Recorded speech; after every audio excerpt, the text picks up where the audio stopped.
Olá! Olha, quem tem um cachorro em casa, ainda mais se for adotado, com certeza já se fez essa pergunta. É algo que parece simples, mas que na verdade esconde uma ciência fascinante. É isso aí. Qual a idade real desse melhor amigo? Porque vamos combinar, descobrir isso sem um histórico é quase uma missão de detetive. E hoje a gente vai juntar todas as pistas e solucionar esse mistério. Bora lá? Mas antes de tudo, a gente precisa derrubar um mito. A regra mais famosa de todas, que todo mundo já ouviu falar e que, sinto dizer, está completamente furada.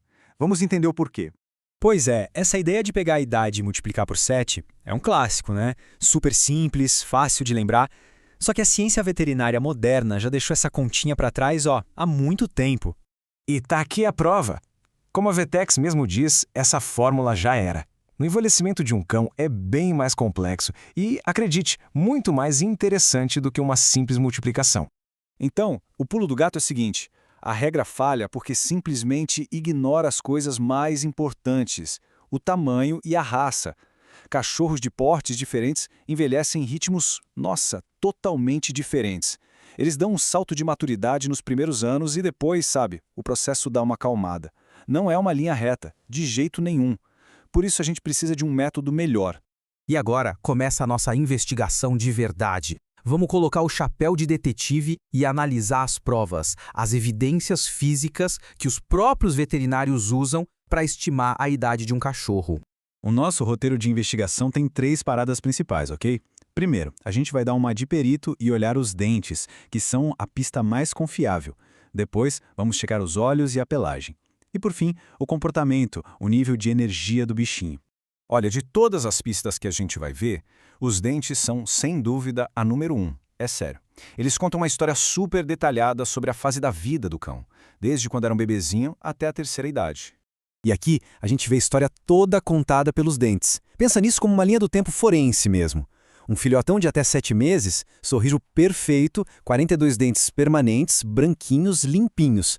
Mas o tempo, ele deixa suas marcas. Entre 1 e 2 anos, já começa a aparecer um amarelado ali nos dentes de trás. Dos 3 aos 5 anos, o tártaro já chega com tudo, fica bem visível. Passou dos 5 anos, o desgaste é nítido. E para cães com mais de 10, aí a história já pode incluir dentes bem gastos ou até a falta de alguns deles. Mas não são só os dentes, o corpo todo dá mais pistas. Um cão jovem tem aquele olhar vivo, brilhante, sabe? Já um cão mais velho, os olhos podem ficar meio opacos, com uma aparência azulada. Isso não é a catarata, é um sinal normal do envelhecimento chamado esclerose nuclear. E a pelagem também conta história. O pelo de um cão idoso pode ficar mais ralo e começar a aparecer os fios brancos, principalmente ali na região do focinho. E por último, o comportamento. A energia de um cão é algo que muda drasticamente com a idade.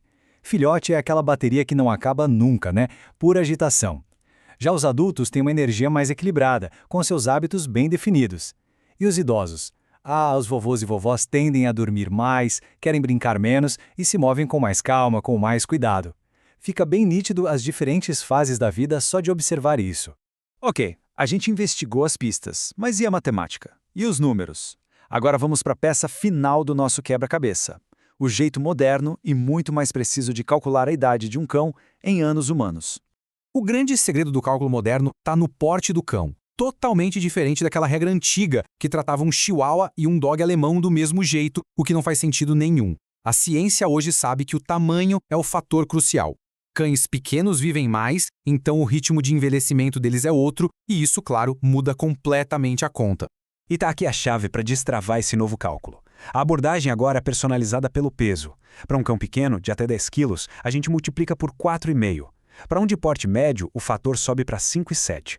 E para os grandões com mais de 21 quilos, o fator pula para 8. É uma diferença enorme. E mesmo que a ciência continue refinando fórmulas ainda mais complexas, essa tabela já dá uma noção muito mais precisa. Vamos ver como funciona na prática? Usando a nossa fórmula nova, um Shih Tzu de 2 anos, por exemplo, teria o equivalente a 9 anos humanos, bem diferente dos 14 anos da regra antiga, né? Faz mais sentido. Agora, para um cão de porte médio, como um Beagle de 2 anos, a conta já vai para cerca de 11,4 anos humanos. E agora olha só a diferença para um cachorro de porte grande. Um labrador com apenas 2 aninhos já teria o equivalente a 16 anos humanos. Isso mostra de um jeito impressionante como eles amadurecem muito mais rápido no comecinho da vida. Mas no fim das contas, para que todo esse trabalho de detetive? Saber a idade aproximada do cão vai muito além de matar a curiosidade. É uma informação fundamental para garantir a saúde e o bem-estar dele em cada fase da vida. E aqui estão os pontos principais. A comida de um filhote não é a mesma de um cão idoso, né? O tipo e a intensidade dos exercícios a gente precisa adaptar para não machucar. As visitas ao veterinário e os exames de rotina também mudam. Entender a idade ajuda a gente a entender por que o comportamento dele está mudando e, o mais importante, a oferecer o cuidado certo na hora certa. Então, ao olhar para um amigo de 4 patas, vale a pena observar os dentes, os olhos, a energia. As pistas estão todas lá. Com a capacidade de ler esses sinais, a pergunta que fica é: que história aquele cão está contando?